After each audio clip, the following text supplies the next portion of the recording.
Welcome to Burlap Teachers. Enjoy the video.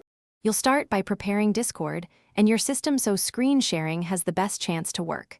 First, update and relaunch Discord to load the latest sharing fixes. Once done, close apps that might lock the camera or audio. Next, grant screen recording on Mac OS or camera and microphone permissions on Windows so the app can capture screens.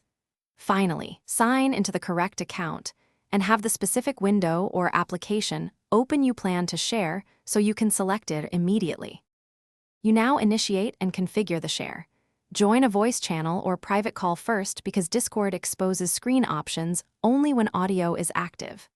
Click Screen, choose either a specific window for a single app or entire screen to show everything, then pick resolution and frame rate. Higher values improve clarity but use more bandwidth.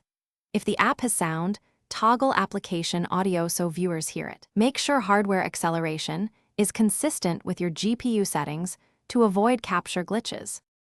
Finish by confirming the share. Ask participants to tell you if the image and sound are clear, and adjust resolution or frame rate if needed.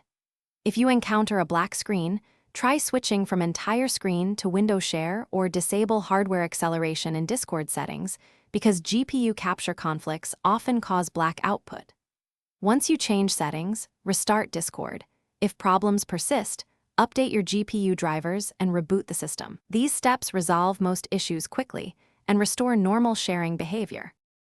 Thanks for watching. Consider subscribing if this video helped you.